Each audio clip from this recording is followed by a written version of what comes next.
the Third House Podcast, Episode 2, Creative Healing. Welcome, friends. It's been a long time since we've kind of last gathered in this space. I keep losing time now, right? This moment in my life that we'll talk a little bit more about relative to everyone else's experience. It put me in a place where the structures I was always used to kind of faded, right? So I have a very much of a deeper sense of how larger arcs play out in my life and other people's lives. But relative to what day it is, what month, things like that, it's very hard for me to keep track of it. So I realized when I look back that the last one we did, episode 1, which was with some of the storytellers in this community, right? Preceding was it the January Story Summit, right? That. So that was December 17th, right? Like that's how long it's been. So it took a long time for everybody to get here, but I think the timing of it, I know especially for me, has been very relevant, right? Like I wasn't ready for this particular moment until this time. And the first guest for tonight that I'm going to introduce is Kane Barr, right? So Kane is someone that we only met, a week ago, 2 weeks ago? Yeah. Something like that, right? We were working on another project. We met for another project, and I did what I do relative to this kind of work is I listened, right? I really kind of dove into Kane's story, and I was profoundly moved by how he has used his personal expression to come through some incredibly difficult moments of transition in his own life. And if you remember, the first episode here was about being in transition, right? So that's why the timing worked out the way that it did, because Kane came into our lives, and that was fantastic, right? Yeah. So the second person that I'm going to introduce is someone that you all know very well. This is Kieran, and this is the space that is, we've crawled into Kieran's mind and consciousness, right? This is where we're in right now. This is the space that we dwell in. So everything that you love about this, extend that love for Kieran. Yeah. That's why I love him as well, right? Like this is because he has created this space for me as well. And the other part of that expression of consciousness is Heather, right, who is Kieran's partner to make Third House what it is. So let's give them a quick round because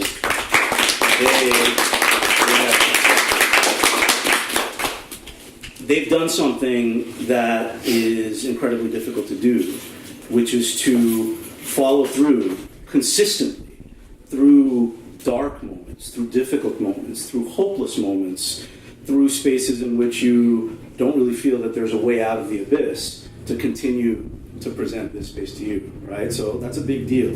And I encourage everyone to continue to support Third House Books because this will be another home for all of us, right, as we move forward on our own journeys. We have one other individual that's going to be coming tonight. She's on her way, so she will join us when she joins us. But to close out this part of the circle, the semicircle, right, because we're all part of the circle that we've called, is Garrett Hall, my friend, my brother, my mirror, and when I say mirror, I mean to reflect some profoundly difficult aspects of myself, right? So it's kind of a no spin, no bullshit zone when we come together relative to how we share our experiences with one another. And Garrett produces this podcast, right? I'm Siraj. I don't really like to introduce myself too much because it's where I like to situate this work is to get into the narrative that we've all shared amongst one another. We've come together, we talk through a lot of our experiences. There's a lot of prep, right? Show prep, I guess, that goes into it. But how I really like to situate this podcast every time is based on every teller's narrative, right? So we're going to do that. And we're going to find a way to kind of get into what this is going to be for tonight, right? So the first thing is going to be kind of how many spaces are marked in this way, right? Whether you go to church on Sunday morning, whether you go to synagogue Saturday evening, whether you go to a number of different spaces in which you are called into a deeper space, right? It's not about, I don't know, did I follow up on that list that I had? That's not what you bring into those spaces. You bring a different kind of awareness, right? But there's always an opening, benediction, a meditation, a mantra, whatever the case is that brings you into that space. So to bring you into this space, I'm going to share with you what came out of these particular discussions, right? So the first thing is our opening meditation. I'm going to invite you into this.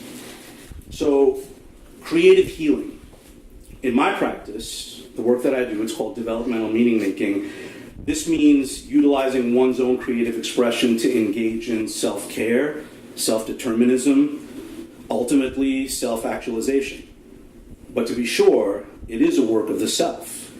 The answers are within, often just adjacent to the fear, the pain, the hopelessness, often just beside us at the precipice of a dark abyss. But when a person taps this innate reserve of power, it's a moment that has never ceased to amaze and inspire me, with every individual I work with every group that I work with, as each individual human finds their individual way of being. When the process of meaning making is in play, it is always a vision of the individual transforming the pain of a tormented life into ecstatic beauty, right?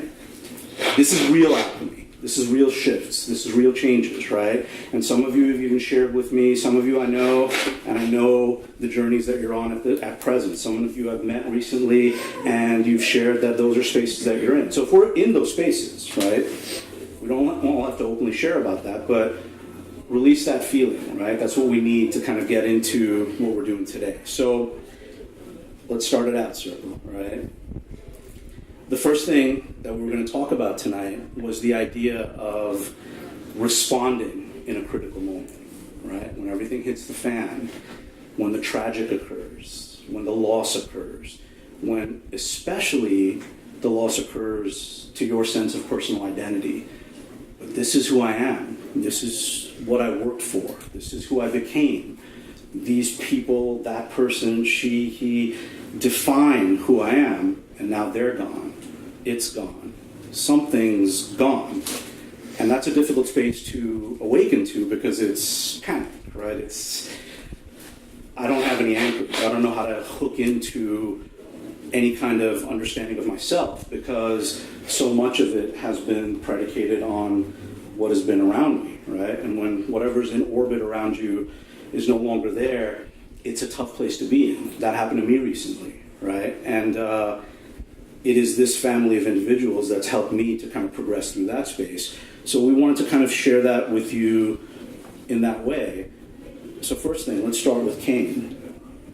You know, we've talked a lot about, I mean, there are 17 different ways in with you, right, relative to this kind of thing. But think about that. Think about the moment of when you first felt that movement occurring, right, within you, because the change didn't necessarily come from without. For you, it especially came from within, right? Mm-hmm. So how did you deal with that? Because that thing can be like the seventh wave of the beach, right? You get rolled. You start getting, don't know which end is up. You're scraping your shoulder against the sand and against the rocks, whatever the case is. It could be a traumatic experience, which some people tonight have shared, that there are traumatic experiences occurring. So when that trauma occurs, when that moment occurs, when that hit, that awareness occurs, how did you deal with it? Well, usually I go inward. It's usually my first response. It's like go into a shell, become a turtle. But eventually I'd have to find my way back out. And for most of the time it has been writing. Growing up, writing for me was my way out. And then it also manifested into art. So I started painting in the AP art portfolio class. And I was like, whoa, this is profound. Like, this is another outlet for me. And then sports became another way. Anything that can take what's going on internally, transforming that energy and sending it out in whatever form that it takes. So that's especially relevant, right? Because we're kind of dancing around it, so I want you to dive into it at this point. There was a reason. That's not a way that many of us may respond, right? The idea of being able to take what's within and bringing it out into the world. That's actually the hardest thing to do, But you had a real drive to do that, right? A real drive to bring what's inside out. So talk a little bit, as far as you feel comfortable, wade into it, right?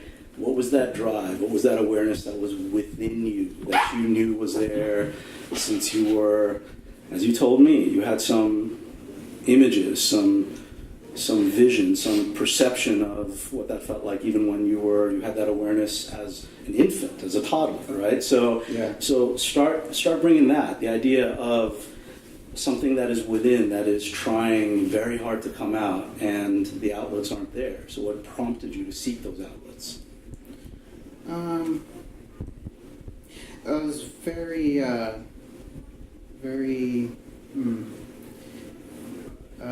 like I said, like inward, but I was always deep in thought. I was a very, I don't really want to say intellectual, because I'm like, how intellectual could you be before you're 2 years old? Had like really profound thoughts for someone so young, but also I'm a very visual person, so I see things, and for me, memories come visually, and I can sometimes even hear what's going on, and I relive a lot of my experiences. And so in order to, I guess, express it, came about in the form of poetry.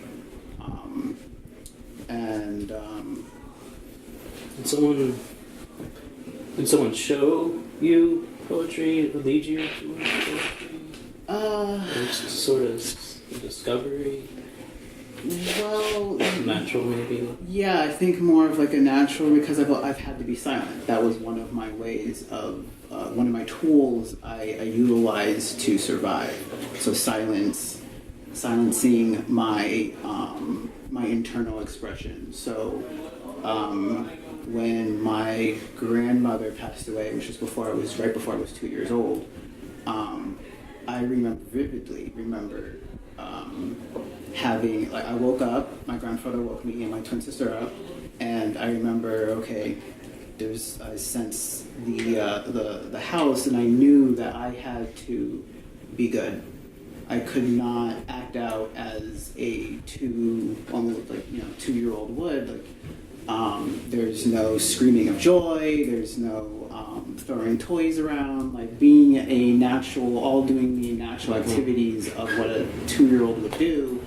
I knew I had to be on my best behavior, and then I remember walking out into the dining room and seeing some relatives, and they're all dressed in black. And I remember the somber.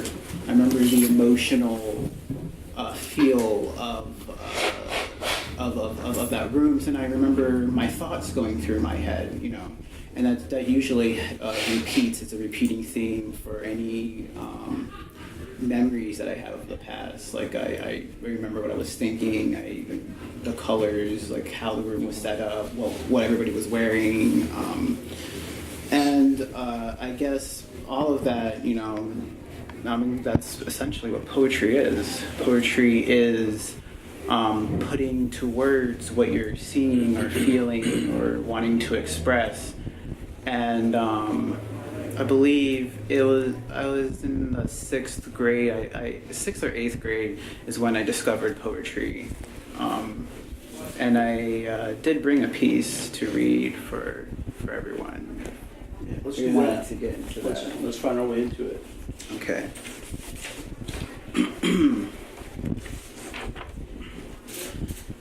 Of the first degree. I have a plan, absolutely premeditated, yet unintentionally, to you, at least, but not to me. It involves taking your world and shaking it, inside and out, up and down, leaving you inadvertently discombobulated. It will have you blaming yourself, wondering what ifs, questioning your decisions down to your very core, as any mother would. It inexplicably shatters those ambitions words and personal images of what you thought you knew about your child. The plan, already unfolding before your unconscious eyes, subtly over recent years, the death of your twin daughter. Her physical existence is indeed limited to be rebirthed from an internal crypt. It is here in perspective an unnamed child waits to be recognized, formally acknowledged as your unseen son. Let us breathe anew, my dearest mother. It has always been me, your beloved child. October 9th, 2012. And that was right before I came out to my mom as trans. And this was amongst a booklet of poetry and some other stuff that's when I asked her to give me my name. And she gave me the name Kane Lynn.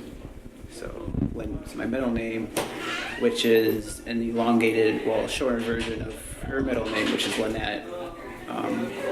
So It's remarkable. I mean, that is what courage looks like. It is not aggressive. It is change that happens with compassion. You have that compassion. It's evident not only in your writing, but also in your narrative. It's a revolution that, when we say revolution, we're saying it with love, right? And that's something that happened as such a defined moment, right? I haven't had those kind of necessarily defined moments of when a shift happened. The pain was acute, but the shift was always something that was slower. It was a grinding kind of experience, right? So there were many moments that when I had my expression, I kind of put all those together as kind of a one string of experience, a string of expression. But Karen, let's reflect on that based on what Kane just said, right? Like there is the idea of something that's within an identity that is waiting to emerge, an identity that's going to potentially, or there's an awareness that it creates damage for the people that love us, that have set expectations on us. And I know the identity doesn't have to be an intrapersonal identity. It can also be an identity of a space that you've created, and then continue to have the pressure of, should this identity manifest in this way, or do I want to keep it in one way? So your journey's been documented through the other work that we've done in this space. Where are you at now relative to having brought that expression out into the world, cultivated it, wanted to close the door on it, and then coming full circle 100 times, 1,000 times, right? So how does that feel at present? Well, first I just want to say thank you, Kane. I don't know, you took me somewhere for a second. I was like hypnotized, and but I mean, at the moment, I'm like in a good spot. But the like what you said in terms of the coming full circle, it's like a daily thing that has to happen. Like where when I walk into the store, there's an amazing amount of like millions of different feelings coming in, like a welcoming feeling, a disgust feeling, a tired feeling, an energized feeling, and they're all vying for like that front position every day. And it takes like a lot of effort for me to decide which one it's going to be for that day. As of right now, I'm in a good spot. This is coming out of maybe 3 or 4 months of really dark spots and of a really dark time.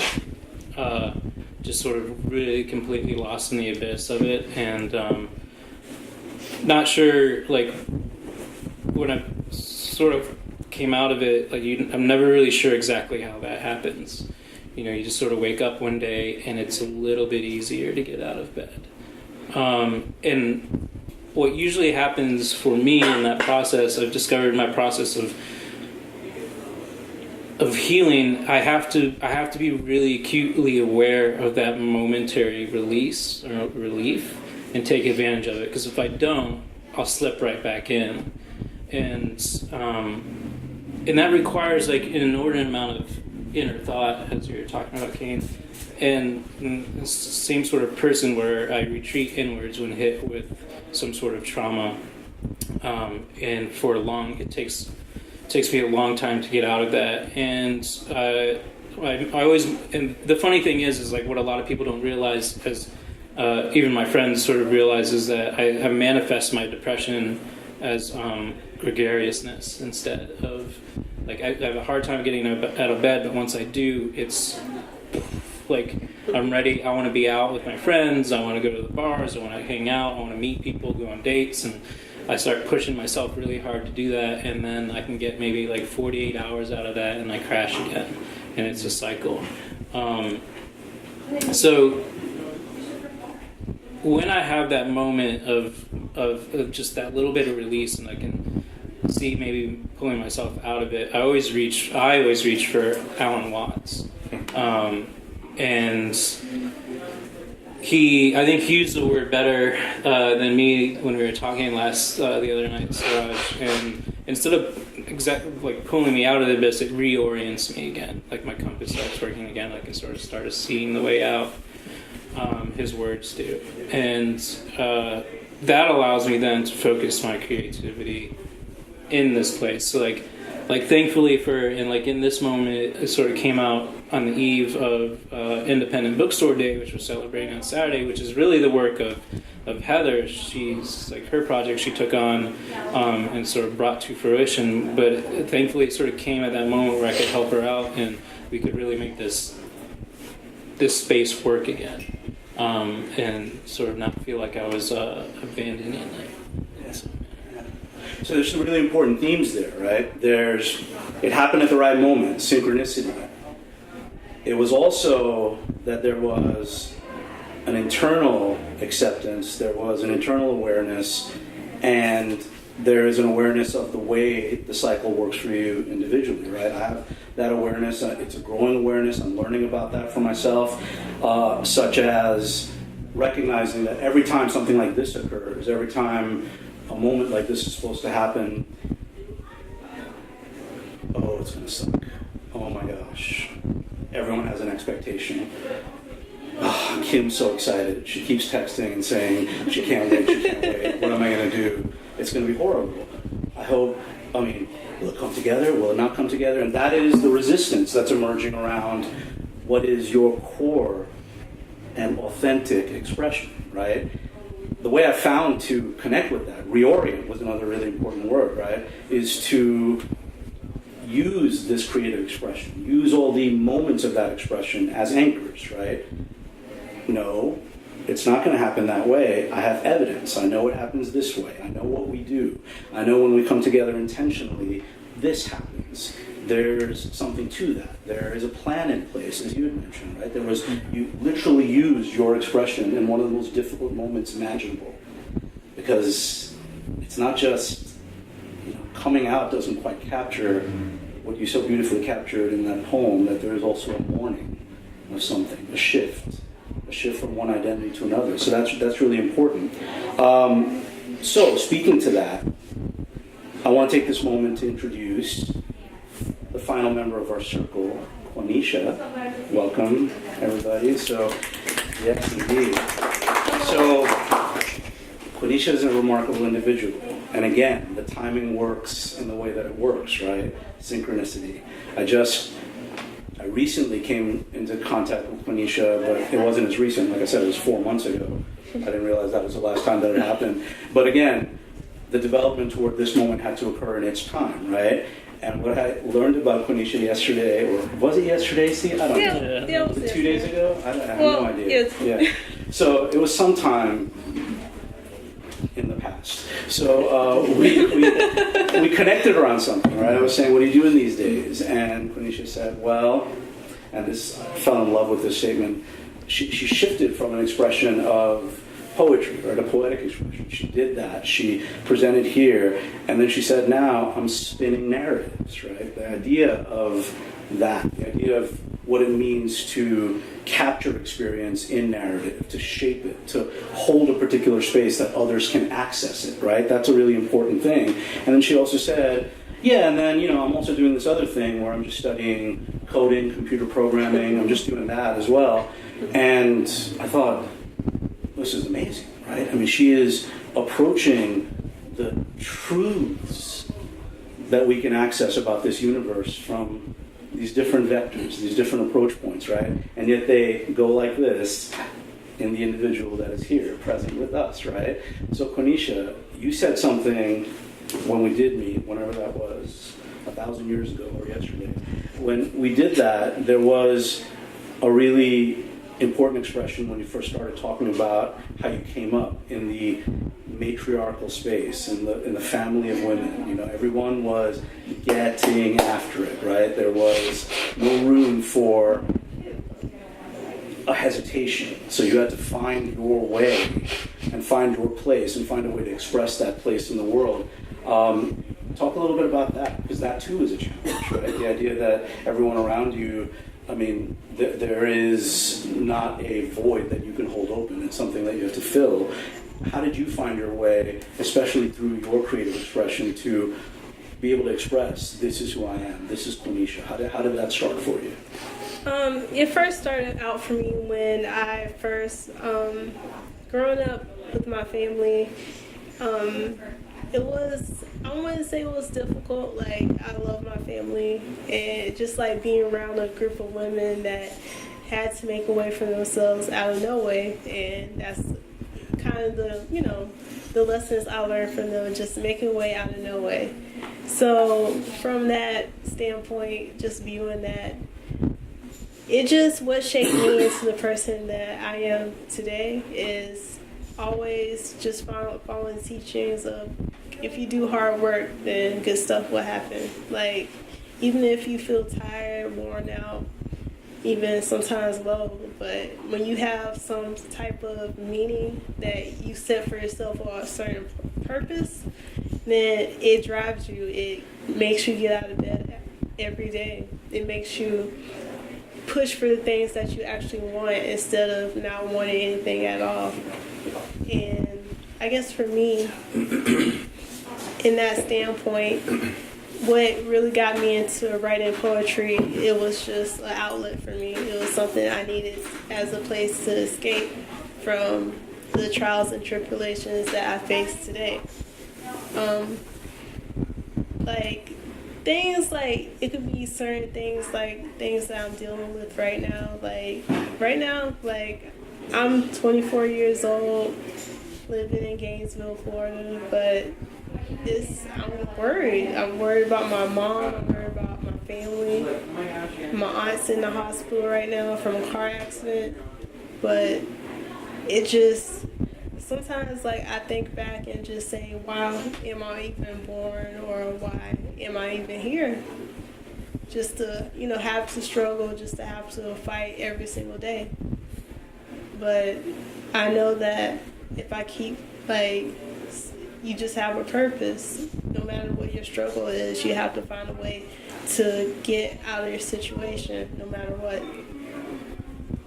But I guess for me, that's how when I perform in front of people, I just want people to listen to my stuff and just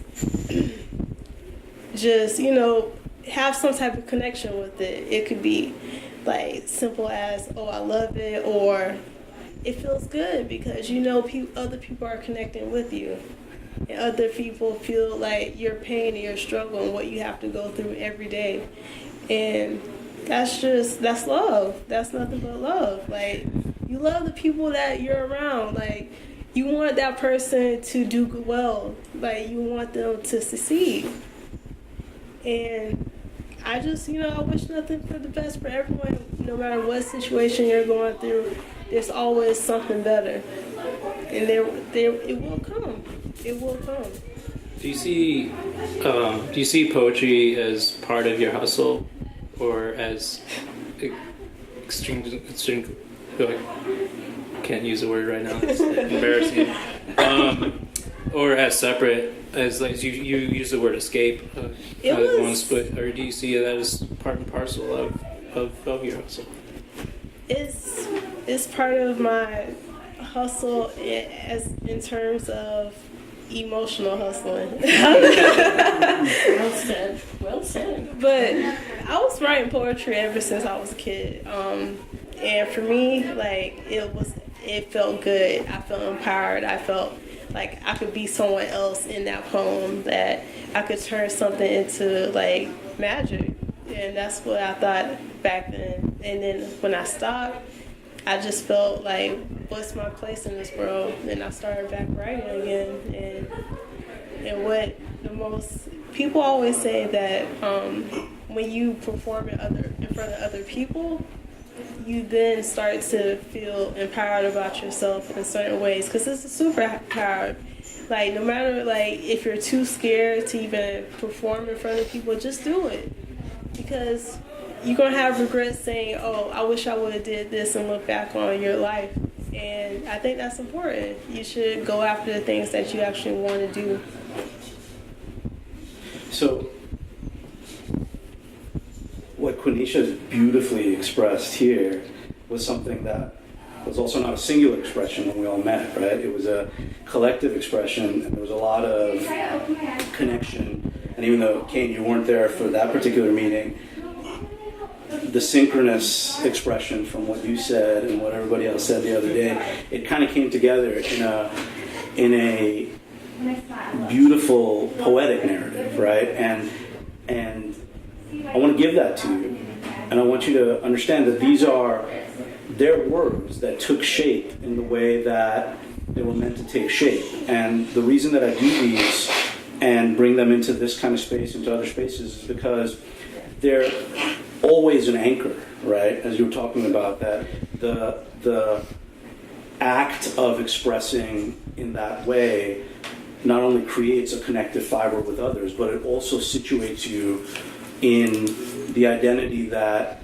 otherwise may be hard to hold, right? We have, like, there was somebody who I think posted on our site, you know, that I'm in this unfulfilling job right now, and I'm doing stuff that doesn't even allow me to be in this space, and I don't know. I mean, how do you guys do it? Like, she asked the question, right, on the web. And so, if for nothing else, this is an answer to that individual that had the courage to post that. So this is their expression, right? This is the expression of the circle that led into this. I synthesize experience, digest it, process it, let it percolate, let it cook. There's no way there if you don't get out of your comfort zone. You dwell in your discomfort. The meaning keeps pushing me. Wanting to grasp the purpose, I have to be fighting for somebody. The way I grew up, I had to find my place in it all, finding opportunities where there were none. Ugly, terrible moments. But how you enter into it, there's power in that struggle. I spin life into narrative. Music on a long drive, a deep moment in the shower. Trying to make lights out of clouds. Two places in a single moment. I want to be the person I didn't have growing up. Always an open ear. When it hurts to put our art out into the world, what does it mean? Success? Validation? When I'm deepest in the abyss, the reset happens. I'm here. I'm doing it. It's there. It's good enough. The process of creating makes me aware of my place in the world. I've glimpsed what humanity can look like. How much farther to the next stepping stone? Wanting to be seen the way we see ourselves. This is why it's important. So with that, Heather, talk about the poetry you found in Iceland, right? Yeah. That was a big trip. That was a significant moment. Yeah. I knew you before it. I know you after it. And even in your deep sickness, with the courage that you brought yourself here, give us a sense of how you found your expression in that place, on that trip. Yeah. Well, Iceland was one of those bucket list places like I always thought I should have gone with, like, a significant other, right, to see the Northern Lights or something awesome like that. And after, like, a 4-year relationship that was ultimately trash, I I was sitting at this table that's usually right here, and I told Karen, like, hey, I found this $300 round trip flight, should I do it?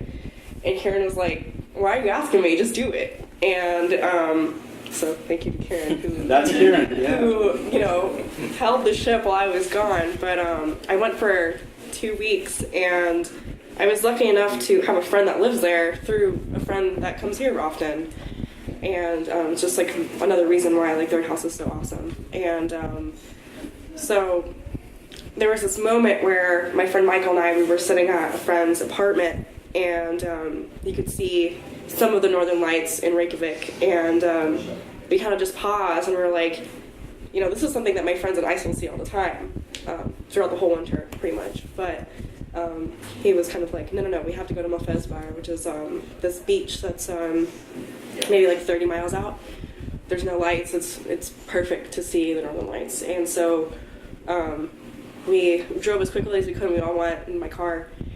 Mind you, I've never been to Iceland before, so driving there is also terrifying. It's like driving on the precipice of a mountain 24/7. In the dark, there's no street lights, by the way, or guardrails. It's very American. And so we go to this beach, and there's this woman there who, she's an Icelander, and she starts yelling at my friend for not knowing Icelandic, because he looks Icelandic, and we both kind of look Icelandic. And so she tells us how to capture the northern lights on camera.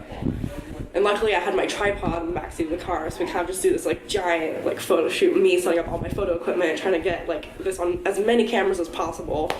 And so I had like 4 with me, so it's like, okay, well, this is good. And we kind of just sat there, and it was, at first you kind of can't tell if it's a cloud or the aurora, because, you know, I've never seen this before. This is not something I'm used to trying to distinguish, and so it sometimes just looks like these weird clouds that move really quickly. And that was a moment that like really impacted me, because it was like, wow, I always thought this moment would be with, you know, someone that I was with for years, or like a best friend or something like that, and instead I got to see it with a new friend.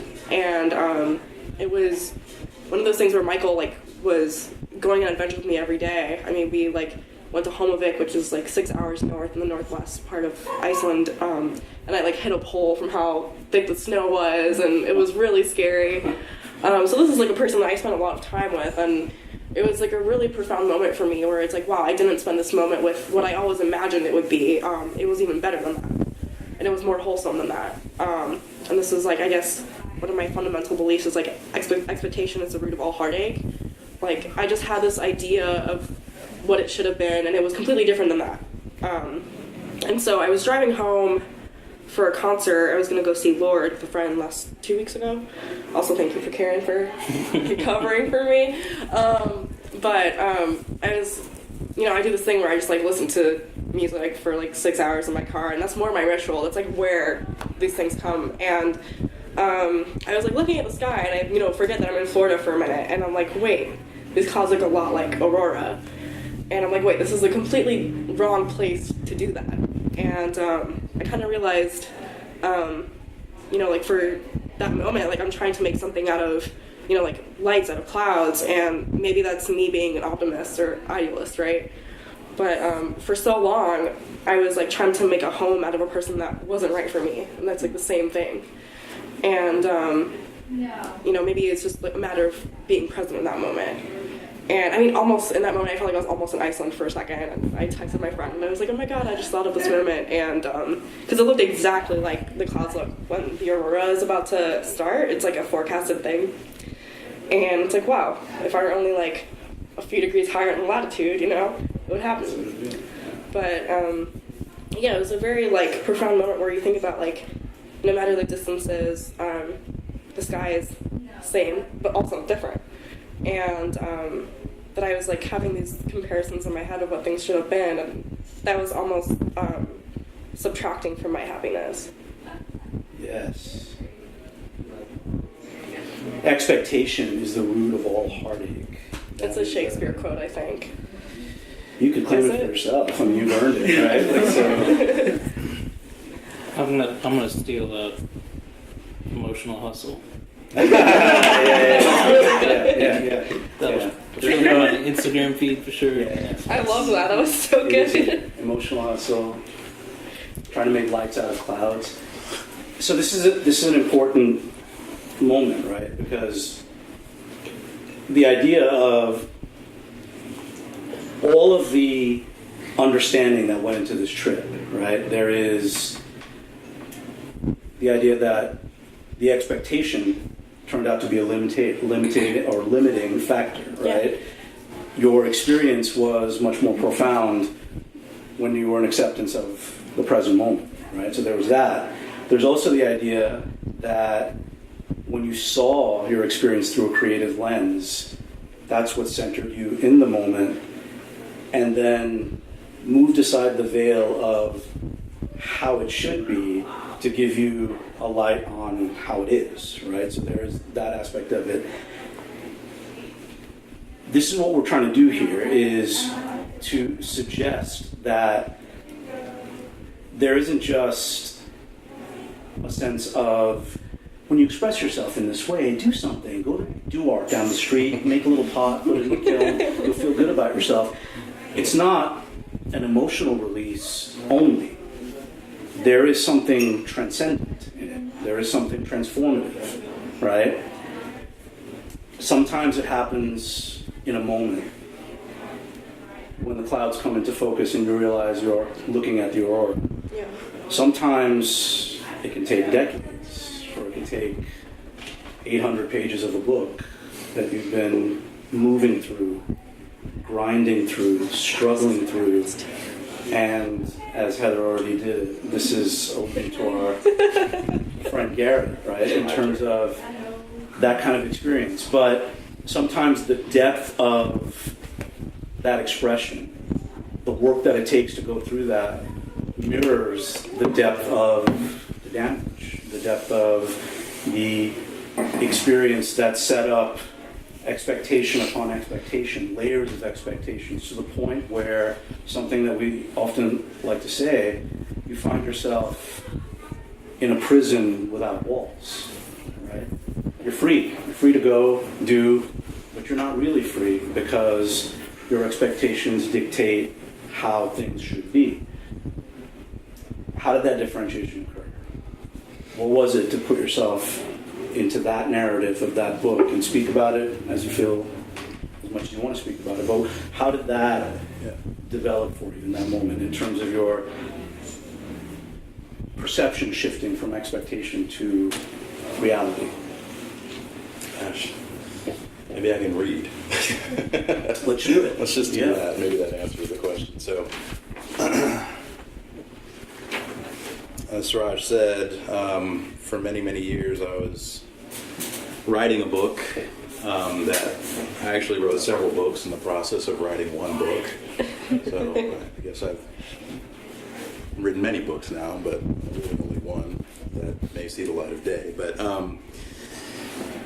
and it was a necessary experience, and we talk about what our creative expression is, whether it's poetry or whether it's music or whether it's art or painting. For me, it had to be writing, because writing was the only way I could lay out my narrative, and the only way that I could see it, because I had to see it, because I couldn't see anything else in the moment. There was catastrophe, there was heartache, there was fear and anxiety and depression, and I couldn't make sense of it all until I started writing. And as I was writing, I was able to, I think, who said relive the experience? I think that was you, right, Kane? Moments where you're putting down on paper, you're reliving experiences and recounting the damage that was done during that experience over and over again, chapter after chapter after chapter. And you're saying, why the hell am I doing this? You know, is this doing any good whatsoever? Is this changing anything? Is this transforming me? Is this helping me heal? Is it helping me release? Is it helping me see? And the answers to those questions were always yes. But boy, there was a lot of pain, you know, to do that. So let me just read. This make a little bit more sense. This is just a very short excerpt from the manuscript that I've written. It happens probably 4/5 of the way into the book. I don't think it requires any setup, at least I hope it doesn't. So I'm just going to read it, and you guys can put the pieces together as I go. So this is a short excerpt from the book that I've written. Sitting on a comfortable black leather couch in his wood-trimmed office, I told Dr. Frazier about being molested as a child, my new neuromuscular disease, music idolatry, blaspheming the Holy Spirit, believing I was the Antichrist, and having incessant, unwanted thoughts against God. My voice quavered through the entire monologue, and several times I had to drink lukewarm water to grease my mouth so that the words could come out. Dr. Frazier listened, legs crossed, to every word with keen interest, scribbling notes on his legal pad. I was grateful that he didn't ask me what the unwanted thoughts were. I feared that if I told Dr. Frazier about them, he'd cast me straight to hell from his office, then sanitize his place with prayer. His curious response after I had told him everything was, "Have you ever been diagnosed with OCD?" "No," I said. "Interesting," he said. He scribbled more notes onto his pad. "Why is that interesting?" I asked. Often when people have experienced the kind of childhood trauma you've described, they develop obsessive-compulsive tendencies later in life. He put his pen aside, crossed his legs again, looked philosophically toward the ceiling, and said, "I could remember the exact day and place." "Excuse me?" I said. "When I thought I had blasphemed the Holy Spirit." "Really? You've been through something like this?" I leaned forward on the couch. "I was 12 and in the basement of my home in Illinois," he said. "So you've had that same fear?" I said. "Sure." He smiled politely at me. "For a short time." I waited for him to say something more because, while there had to be more to his story, a lot more, like how it resolved. Blaspheming the Holy Spirit was biblically unforgivable, a sure sentence to hell. But after a couple beats of silence, he said, "Often I sit in this chair and listen to people talk about how they think God hates them or that he's punishing them. And I so wish they could see themselves as God truly sees them. He loves you, and he only wants what's best for you." I wish I could see it that way. I really do. I struggle with that. But I'm convinced that I'm evil and that he has made me the Antichrist. Why me? I thought I was saved. Why does he need me to be the Antichrist? He said, "I think we must first establish that God doesn't need evil to accomplish his plans." I nibbled at the inside of my cheek while thinking about this for a moment. Dr. Frazier went on to educate me about how adverse childhood experiences, my father abandoning me, being molested by the monster, can warp our perception of God and how God views us. That was the gist of it, but I honestly didn't listen to him very closely. I was too focused on him having said that God didn't need evil to accomplish his plans. Something about that line felt misplaced, less than true, inaccurate. But I didn't know exactly why. I had never allowed myself to truly explore the myriad questions and confusions I had always had about the Bible and God. I was always too afraid to. Additionally, it was fruitless to question anything about God when you had to always start with an assumption of goodness, or when the answers to any difficulty, thorny questions were, who are we to question God? Or, God always works everything out for good, even when we don't understand something. We can always trust him. Dr. Frazier bid me farewell and reminded me of how much God loves me. "Try to rehearse that," he said. As I stepped into my car to drive home, I was still the Antichrist. My heart was venomously thrashing in my chest, and I gulped at the air to help me breathe properly. I stopped at my local grocery store before making it home so that I could check my blood pressure in the public machine near the pharmacy. 176/92. The blood pressure meds were powerless against God's wrath. Driving home, I kept turning Dr. Frazier's comment about God not needing evil to accomplish his plans over in my mind. I vowed to unpack that statement to determine its truth, and that was my first step toward healing.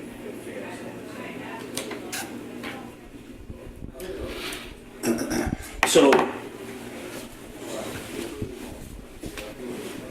these are important ways into spaces that we can't really always feel comfortable about exploring, because when it's us, when it's me, and I'm exploring something that goes against the grain of conditioning, programming, whatever the case is, that has been there, that's been a construct throughout my whole life, it's hard to do so without finding some distance with it. That distance is not easily accessible, even in spaces of therapy, and that's something I could talk to you about 7 hours about in terms of a sense of differentiation that I have. Then again, we find really good therapists sometimes, so that's always there, right? But it's not always the case because you're putting a lot on an individual in that kind of space.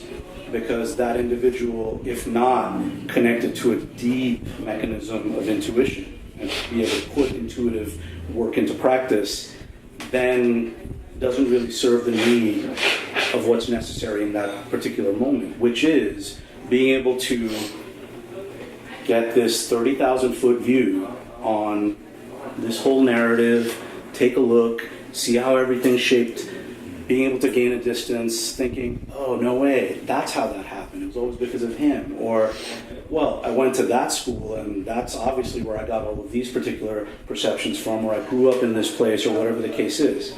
But it's not just the distance and the being able to see the narrative for what it is.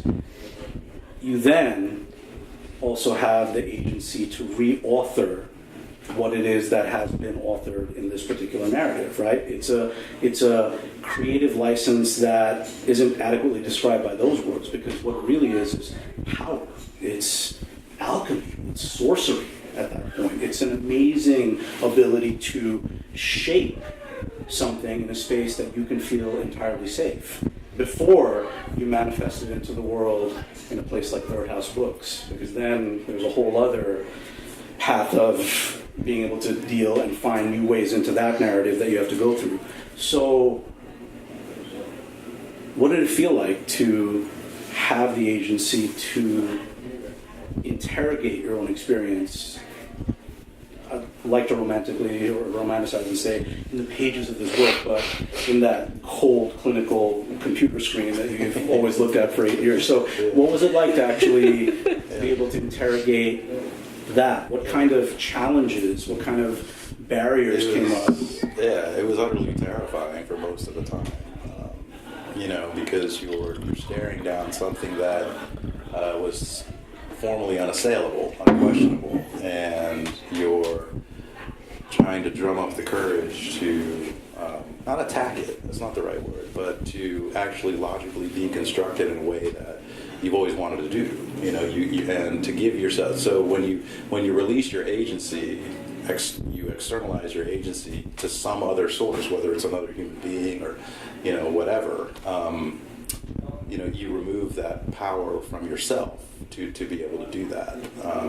You take the agency from yourself to be able to be deterministic and intentional about what it is you think and do and believe and act upon. And so coming from a place where it was considered wrong to do that, and then to do it was terrifying. And I had to reckon with that.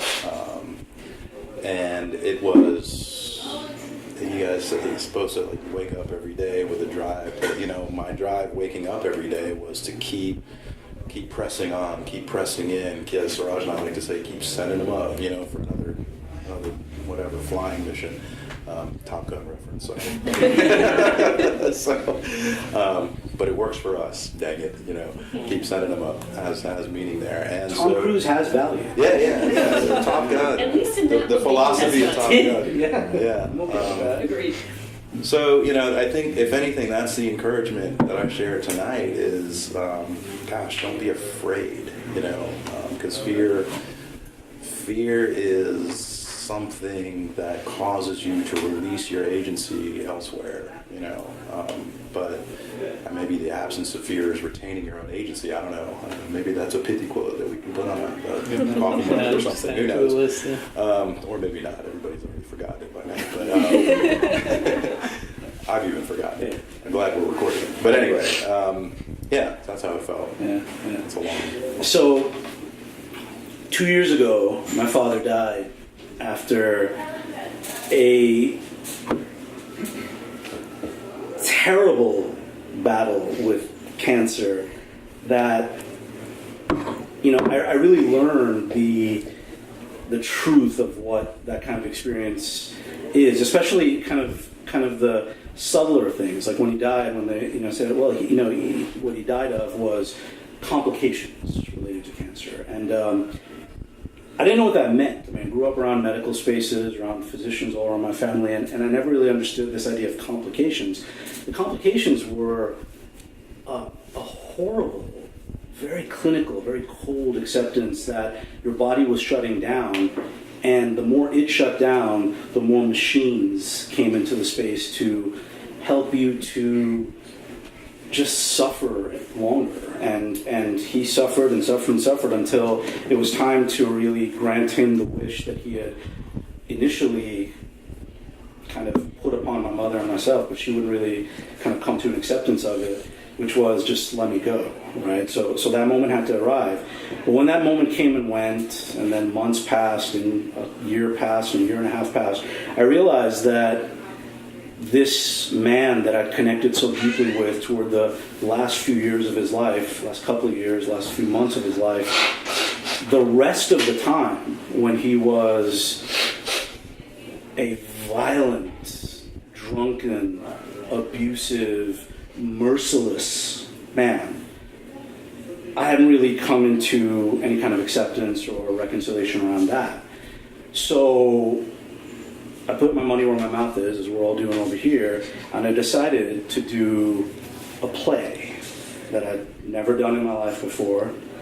There's someone here that was playing across from me in this particular play, and the play was about this incredible, celebrated expression of 4 women that were in post, Reconstruction era, going out, African American women going out into the plains of Kansas and building their dreams and expressing all of this.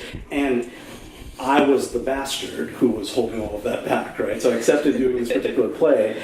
Jessica, who was our friend here, was playing across from me in that particular performance, spent 90% of her time walking around with like blood makeup and black eyes and this, and at one point was actually, as it was seeping through her hairline, said, "Hey," after one show, "come meet my mom and my sisters and this little girl that is part of my family." And I thought, and I just come across or been just completed carrying her screaming and yelling into some dark offstage kind of space, and to more beating and more violence and more of that. But I had to go through that space, and her professionalism definitely helped me through this, because often in the beginnings of the rehearsals for that, I was shaking because I was terrified that it was a part of me. This is in me. I had my son late in life because I didn't want to repeat this, right? I didn't want to go down that road again. And it was a very difficult moment for me to accept that, to accept other things, even to get married. In one sense, it was a very difficult thing to me because my mom struggled with the same types of living nightmares that I did growing up. But then the magic of the creative space came to fruition. It was a distancing. This is not me. I'm interrogating this space. I'm examining it. I understand what this is. I can make a differentiation because this is now a character. Just as much as you take a poem and you hustle with that poetry, just as much as you find your space with that poetry, just as much as you ground yourself in an experience that you have taken the expectations away from and let yourself be present in. I let myself be present in that particular performative space and realized at the end of that show run that it was a brilliant catharsis for me, right? Like I'm not really this guy. I have agency. I can choose not to be that guy. And I know how to do it because I've explored it in a space that we all came together around. Like that cast and that crew for that play felt like just like this room. It was a safe space. We all came together within that space and we were all accepting of everything that had to be done, right? So, I mean, it was like the last show or the next to last show. There was a point where Jessica, Ann, our director, who couldn't be here tonight, and a couple of other people were just like, "Hey, what's wrong with you, man?" It was intermission, right, during the halftime of the play. "What's going on with you? You're not really you're not being as much of a dick. Like, just bring that out." I'm like, whoa, So I was being invited to play more of this because it was okay. It wasn't me. Right? So I was able to do that. And then I was free of it. So I want to kind of round this out with a closing meditation relative to that lesson. You know, call it, this is the moral of the story, whatever the case is. But this also has come through this shared narrative that we had leading into this, right? So, tonight we explored other dimensions of knowledge, drawn from the shared, lived narratives of the collective. This is knowledge we pay for with our pain, knowledge that is released through ecstatic expressions of creativity. Crisis may cause us to feel like something is being taken from us, but the universe favors balance. If something is taken, something is also given. If something is lost, you can be sure that something is waiting to be found. Dwell in the discomfort. The greatest opportunity, the deepest meaning, and authentic understanding of your place in the world is waiting just beyond the fear, the doubt, or an acquiescence to the almost life that can become a prison without walls. We each have the potential to create our own unique healing experience as individuals that have lived through crisis and have, through that experience of resilience, attained a special healing power. We are each on journeys such as this, some more aware of the path than others, but it's our birthright to create our own enlightenment. And it never comes easy. This is what we did here tonight, dwelling where our fears may run deepest, and collectively manifesting the free expression of the heart. So, that's what we're after, ultimately, is just a free expression of self. That's it. Sometimes it takes a horrible, terrifying ripping away of identities that we hold as true aspects of self. But it's funny how some of those identities, and there's someone in this room that I shared that with, that after I lost a particular identity, which was a professional identity recently, I realized that not only was it not that familiar to me, because it was very easy when it actually happened, and I said that I was driving away from this place I'd spent years at. And I was driving away from it forever. And the only thought on my mind was, oh, that's a cool song. I'm going to turn that up. That's what it felt like. So I couldn't make any kind of sense of that. But there was creative work, there was creative collectives that helped me to process that in the weeks and months to come. So, learning shots. What do you guys say? One thing to close out the night? Any pithy quotes, anything that emerges to the surface? Emotional hustling will stand above. Is there anything that you guys have in mind? Is there anything that shifted for you? A little nudge, a little bit of perspective? Kim, you're shaking your head and you're nodding yes, but you got to give it now. What was it? I think there's a power in sharing this. I mean, so often we go through this internally. I write, and that's my most personal form of creative expression. And it's a solitary solo act unless you share it with other people. And I'm lucky to share it with people here, but there's a power in sharing it. So even the people you don't know, thank you for sharing it, because we are all connected. You know, you're less alone in the world. Excellent. Powerful. Excellent. I like to feed off of that as Say well. Yeah. Poetry, podcasts, music, sometimes they have a funny way of speaking a language and giving us words that we have been struggling to find and have. Yeah. So we're also learning vocabulary as we enter more and more into these spaces, right? All right, so let's do that. Can I actually want to say one more? Is related to these. So I think it's important because we've talked a lot about putting our art out there and how incredibly difficult that is in whatever catharsis or transformation we get out of. That's amazing. But I also want to sort of say if you're interested in creating, if you're thinking about creating and addressing difficulties or traumas or even happiness in your life that you want to interrogate, but sort of are not to this point of needing or wanting to share, that doesn't mean you should be not part of the creative process. And I think that's really important to realize that to engage in those acts is still very important. And I mentioned this anecdote when we were talking, but I think it's a really great anecdote that I try to remind myself of all the time, because I get into places where I want to create, but then I automatically think, well, I don't want anybody to read that or see it, and so I don't create. So it's this classroom, this third grade classroom wrote a letter to Kurt Vonnegut, and he wrote back, and in his letter he said, well, I have some homework for you. I forget the name of the teacher I came up with. Miss Potter. Miss Potter, yeah. Perfect. Yeah. I don't remember what her name was, but it just seemed Miss Potter seems great. And so he said, here's a homework that I want you to do for Miss Potter. I want everyone in the class, to write a story, a poem, draw a picture, and what you're going to do is it's homework, it's required, you have to do it, but Miss Potter's not going to grade it, but you still have to do it. And once you've finished, I want you to take that thing that you created, crumple it up, and throw it in the trash can. And he's like, good luck and goodbye and stuff. And I think it sort of struck me as like, that's just so fucking important. It's like everything, especially in the world we live in, how we commodify everything in this society we've created. It's just so important to remember that when you do create, for whatever purpose, healing or otherwise, that it doesn't always have to be commodified. You can toss it in the trash right afterwards. To be valid. Yeah, absolutely.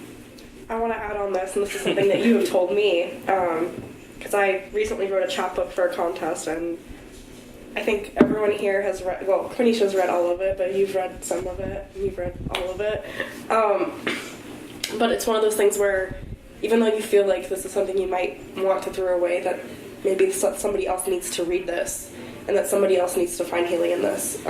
That's something that you've been telling me for a long time now. Oh, yeah. But like when you're ready to press delete on that file, you're going to be like tackled from the corner because you can't. I won't. I promise I won't. And, but you know that eventually, when I do want to do something more with this, that there is, you know, someone out there who needs to see this and has gone through the same thing I have, or has felt the same things that I have, because it is a connection. You know, like everybody has had these feelings, and you know, you were talking about how like podcasts give us this language to talk about it. It's not just a vocabulary; it's like an emotional vocabulary to branch off your emotional hustle. It's something that you didn't know is a word. There's a word for how you felt, and there's like a sense of acknowledgement and a nod to this thing exists, but this thing can also be conquered. And that even though you're going through this and you might feel like this is a solitary thing, and you might want to press delete, that there might be somebody out there who needs this too. Yeah. Can I Yes. speak to that? So I think that's so very important what you're saying, and you know, so within the past year or so I became part of the storytelling community, and kind of always told stories to my friends, you know, and it's what I do and who I am. But I didn't ever think that, like, why would anybody care about anything I have to say? And it's not until you get up there and you share your story because it's yours and because it needs to be shared, you need to say it, then you have people come up to you and say, oh my God, that happened to me, or I understand better what my friend was going through. Because so don't ever diminish the power of your experience, because somebody else needs to hear. Somebody else needs to hear what you have to say, and maybe it's not only what you have to say, but the way you frame it, because we can all have the same experience and we frame it differently, and so it gets received differently and experienced differently by the people who hear it.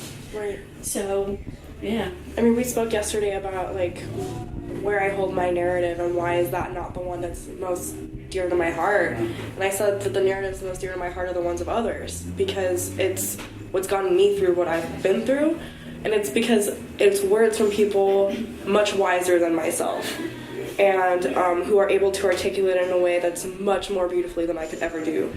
But it's exactly it. It's a matter of understanding perspective and knowing that someone else has been there, and that was the most solace to me.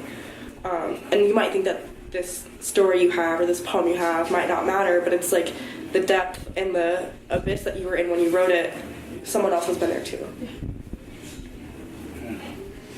So, like a kaleidoscopic, multicolored Tibetan sand mandala, we brush it aside and cast it into the wind. You are all the grains of sand that are floating away. Take it with you. Do something. Get after it, right? Like Quadisha said, there is a beautifully empowering obsession that comes out of this understanding and acceptance of what your authentic meaning is. It sucks, it hurts, it's terrifying to grasp it, but slowly but surely, you start recognizing the power that you have. So that's episode 2, folks. Creative healing. Thank you very much.